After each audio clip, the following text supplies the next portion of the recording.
Միասնության հարթակը ողջունում է ձեզ եւ այսօր մենք որոշել ենք գեղեցկացնել մեր եթերը եւ Գայանե Կարապետյանի հետ միասին կփորձենք հասկանալ այն կեղծ եւ իրական օրակարգերը, որոնցով հեղեղված է այսօրվա մեր իրականությունը։ Ողջույն։ Ողջույն։ Ոնց ես։ Շատ լավ, մերսի։ Ուրեմն տես Գայանե, Նիկոլ Փաշինյանը Թուրքիայում էր եւ շարունակաբար փորձում է բոլորիս կերակրել այն կեղծ օրակարգով, խոսքը խաղաղության օրակարգի մասին է։ Միաժամանակ ակնհայտ է, որ Ադրբեջանը չի գնալու ոչ մի խաղաղության պայմանագիր ստորագրելուն, հակառակը Թուրքիայի հետ միասին նորանոր պահանջներ են ներկայացնում Հայաստանին, որոնց գործող վարչախումբը ասենց հեզաբարու ընդունում է։ Եվ հիմա հարցս այսպես եմ ուզում ձևակերպել, ընդհանրապես ընդունված է ասել, որ կանայք իրենք ինտուիտիվ միանգամից շատ ավելի արագ են զգում կեղծը, սուտը, քան տղամարդիկ։ Կեղծ օրակարգ ասվածը, ասենք, դու ոնց ես զգում, ոնց ես դրան հակադարձում։ Որպես կանանց միության նախագահ ինձ համար իրական խաղաղություն վերելն է, արժանապատիվ ապրել անվտանգ երկրում։ 2019 թվականին նայեք չստորագրեց սեղանին դրված խաղաղության պայմանագիրը եւ միջև գործող վարչապետի մասին է։ Այո, գործող վարչապետի մասին է, որի անունը ինձ համար տհաճել, արտաբերել։ Եվ սեղանին դրված խաղաղության պայմանագիրը ինքը չստորագրեց եւ միջև թաքցրեց այդ փաստիր ժողջանից, անգամ երեխաներին մատաղանելով, այդ 5000 մեր երեխաներին մատաղանելով, խաբեց ինչպես միշտ խաղաղության պայմանագիր օրակարգ մտցնելով եւ հրամցնելով։ Ասեմ Ադրբեջանին եւ Թուրքիային ոչ մի խաղաղության պայմանագիր պետք չէ, որովհետեւ իրենց պահանջները միևնույն է կատարվում են։ Ընդ որում շարունակեմ քո գիծը, ինքը 2019 թվականին մերժելով այդ խաղաղության պայմանագիրը եւ թաքցնելով բոլորիցս գնաց պատերազմին, ինքը հրահարեց պատերազմը։ Այո, ինքը չստորագրելով այդ պայմանագիրը, ուղղակի այդ բանը ինքը բոլորին ինչպես միշտ մանիպուլացրեց, հա? Եվ հրահարելով պատերազմ ունեցանք 5000-ից ավել զոհ, չէ, 2020-ից հետո էլ ունեցանք Հայաստանի տարածքային կորուստներ։ Ընդ որում դրանից հետո 2021 թվականին վերընտրվեց նորից խաղաղության այս օրակարգը մանիպուլացնելով, քարոզելով եւ այլն, այդ խայծը, որտեղ բնական է բոլորը ուզում են խաղաղություն։ Նորից խաբեց։ Այո, բոլորը ուզում են, բայց այդ խաղաղության օրակարգը նորից եմ կրկնում, Ալիևին եւ Էրդողանին պետք չէ։ Դե հասկանալի է, նրանք ինչ ուզում ստանում են։ Եթե վերցնենք օրինակ անձամբ քեզ, ինքը խաբեց քեզ, որևէ փուլում կարողացավ խաբել քեզ։ Ինքը ինձ չի խաբել, որովհետև ես 2018 թվականից արդեն ինձ համար պարզ էր, որ ինքը խաբեության սիմվոլ է, հա։ Ոնց ինտուիտիվ զգացիր, ոնց զգացիր։ Ոչ, երբ որ ինքը 2018 թվականին բարձրացավ, այդպես անպագորգոր խոստումներով եկավ իշխանության, ես հենց ի սկզբանե զգացի, հա, որ մենք ինքը մանիպուլացնում է մեզ։ Ասենք հրապարակում, երբ որ ինքը նախարարներ էր նշանակում հանում, որ դա, չգիտեմ էլի, առաջի անգամ եմ ես իմ ամբողջ կյանքում դա նկատում, աշխատատեղեր կստեղծի, բայց ինքը երբ գավ իշխանության, առաջին գործերից մեկն էր նախարարություններ փակելը։ Քաղաքացին տուգանքի մատերիալ չի, բայց քաղաքացին այսօր լավ էլ մատերիալ է, մի բան էլ ավելի է։ Եւ թոշակներ, նպաստներ, արագաչափեր, եթե ես այսօր այդ շարքը նշեմ, ինձ թվում է մենք ժամանակը չի։ Հայաստանը եւ վերջ, այո, Արցախի համար գոռում էր։ Եվ դրանից հետո ինքը ասում է, ես միշտ էլ ասել եմ, որ Արցախը երբեք Հայաստան չի, Ադրբեջանի կազմում է։ Եվ այսօր հայտարարում է, որ մենք ոչ թե Արցախն ենք կորցրել, այլ Հայաստանն ենք վերգտել։ Ոչ, ինքը Հայաստանից էլ է ինչ որ մաս պատրաստ տալու։ Տվել է մեծ հաշվով, փաստացի։ Բացի այդ ինչ որ տվել է, ինքը նորից է մտադրված տալու եւ ինձ թվում է այսօրվա իր այցը հենց գնալով ինքը ինչ որ նոր պլաններ ունի, իր կոպիտ ասած իր կեղտոտ գործը ոնց որ գնում է շարունակի վերջնակետին հասցնի։ Քո շրջապատում կանանց տրամադրվածությունը ինչպես է։ Ընդհանրապես կանայք, ես հասկանում եմ, ունենք որդեկորույս մայրեր եւ այլն, բայց մեծ հաշվով, եթե ելնում ենք այն սկզբունքից, որ կանայք ավելի adekvat են, կանայք ավելի ճիշտ են գնահատում իրականությունը, զգում իրականությունը, ինչպիսին է դու քո պատկերացրածով էլ ուզում եմ հասկանամ։ Հիմա ասեմ, երկրի համար պայքարի այս ընթացքում, այս տարիների ընթացքում բավականին մեծ թվով կանայք ենթարկվել են բռնությունների։ Այդ թվում նաև դու, ես գիտեմ, մի քանի անգամ ձերբակալվել։ Անգամ անհարգալից եւ զզվելի վերաբերմունք են ցույց տվել որդեկորուս մայրերին, որոնց պետք էր մեծարել, այլ ոչ թե ձեռքերից, ոտքերից քարշ տալով տանել։ Եվ ասեմ, բավականին մեծ, ասենք, թվով կանայք, ես գիտեմ, որ պայքարում են եւ հանուն մեր երկրի, հանուն իրենց երեխաների ապագայի եւ ինձ թվում է, որ չէ, մեծ թվով կանայք իրենք պայքարի են դուրս եկել եւ պատրաստ են միջև վերջ պայքարելու։ Մինչև վերջ պայքարել ես հասկանում եմ դա ինչ ես դու ուզում ասես, որտեղ անդադ մեծ հաշվով պայքարի մեջ ես, բայց ինչքանով են adekvat գնահատում իրականությունը ասես։ Դե գիտեք, եթե դու դուրս ես գալի պայքարի կամ ինչ որ մի ճանապարհ գնում ես, պետքա գնաս միջև տեսնես լույսը։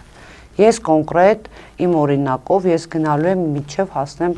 ասենք, այդ լույսը տեսնելու եւ մեր երկրին ոնց որ փրկությունը տեսնելու։ Ինչ ես կարծում, ինչպես են իրենց զգում իշխանության մեջ գտնվող կանայք։ Նույն ազգային ժողովի падգամավորներ։ Ես կարող եմ ասել, որ իշխանության մեջ գտնվող կանայք իրենք պատանդի դերում են։ Այսինքն անհարմար վիճակում են։ Այո։ Պատանդի դերում են, իրանք չեն կարող իրենք առանց իրենց ղեկավարի ինչ որ թեկուս խոսեն, առանց իրենց ղեկավարի ինչ որ քայլեր անեն, ուղղորդված իրանք միշտ գնում են, անում են ինչ որ ասում է իրանք կոպիտ ասած փրկիչը։ Լավ, հակառակից գամ, իսկ որքանով ես դու ազատ նույն հայոց համազգային միասնության մեջ գտնվելով, ասենք, ինչքանով է քո կարծիքը անկախ նույն կուսակցության ղեկավարի կարծիքից։ Գիտեք, անկախը չի, մեր կուսակցության ղեկավարը բոլորի կարծիքը լսելով հաշվի է առնում բոլորի կարծիքը եւ ես անկախ եմ, որովհետեւ ես ինքս երբ որ ինչ որ հարցի շուրջ քննարկումներ ա լինում, ես իմ կարծիքս հայտնում եմ եւ շատ զգացված եմ, որ ընդունվում է, այսինքն մեր կուսակցության ղեկավարը բոլորի կարծիքը հաշվի է առնում եւ ինչ որ որոշում կայացնելուց ինքը մեր կարծիքը հաշվի առնում է։ SMS չես տանում հաստատ։ Միանշանակ ոչ։ Ես ինքս բնույթով այնպիսի մարդ եմ, որ չեմ գնա այն մարդու հետ, որ SMS-ներով պետք է աշխատեմ, ենթարկվեմ։ Ճիշտ է, կան կանոնակարգեր, որ պետքա չանցնեք, բայց ես շատ ուրախ եմ եւ հպարտ եմ, որ քայլում եմ մի մարդու հետ, ով հայրենիքի համար ինքը պատրաստ է պայքարի եւ մեծ հայրենասեր է։ Դե հիմա տես, իրականում լուրջ պայքարը սկսվել, ես դնում եմ մի կողմ այն ինչ մեր շուրջը կատարում է, որտեղ իրապես վառուդի տակառի վրա ենք նստած, հաշվի առնելով Իրանում տեղի ունեցող վերջի գործողությունները, Իրան-Իսրայել պատերազմը, մենք իրականում վառուդի տակառի վրա նստած ենք, բայց իմ կարծիքով ինչ որ ամորֆ ենք, հասարակությունը ոնց որ անջատված լինի ամեն ինչից։ Գեներացնելու ես ամեն ինչը, ճիշտը ներկայացնելու խնդիր դու տեսնում ես, թե չէ անելիքները, այո, պայքար, փողոցային պայքար եւ այլն, դա ամեն ինչ հասկանալի է, ամեն ինչ ընդունելի, բայց կոնկրետ գործողություններ, որոնք արդյունքի կբերեն, դու տեսնում ես, թե ոչ։ Գործողություններ արդյունք, երբ որ ասում եք, ես նոր մի քիչ առաջ ասացի, երբ որ դու ճանապարհ ես գնում, պետքա գնաս միջև այնքան, միջև որ տեսնես այդ լույսը։ Այսինքն, եթե դու պայքարի ես դուրս գալի, հուսահատվել պետք չէ։ Պետքա դու միշտ պայքարես, միշտ լավատես լինես, անգամ Աստվածաշնչում ինքը ասում է, չէ՞ որ հույսով չպետք է կտրենք։ Այսինքն մենք դուրս ենք եկել պայքարի եւ ես ինքս համոզված եմ, ես դուրս եմ եկել պայքարի եւ այդ հաղթանակը ես պետքա վայելեմ։ Այսինքն մենք պետքա ունենանք առանց թրքահապատակ ղեկավարի երկիր։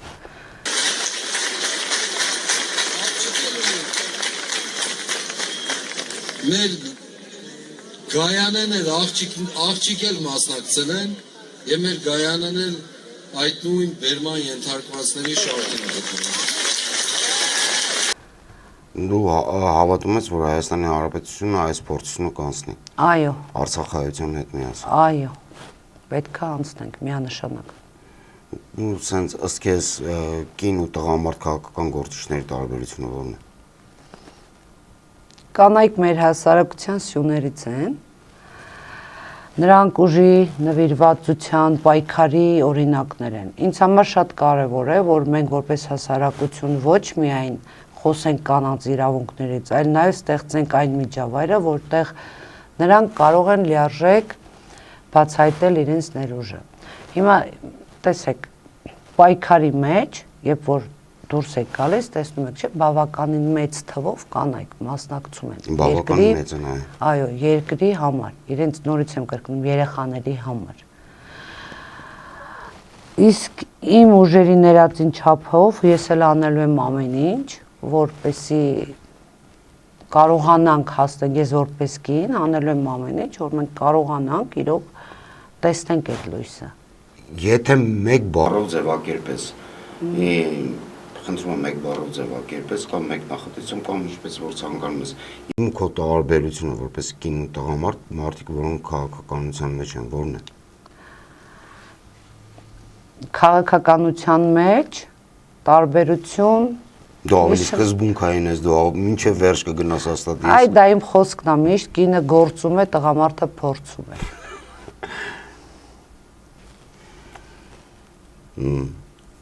Պատասխանը պատասխանը իսկապես սպառիչ էր, այնքան սպառիչ էր, որ ես ավելացնելու ոչինչ չունեմ։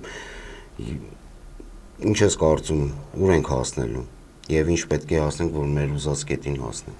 Նպատակը մեկն է, որ այս իշխանությունը միանշանակ պետք է հեռանա։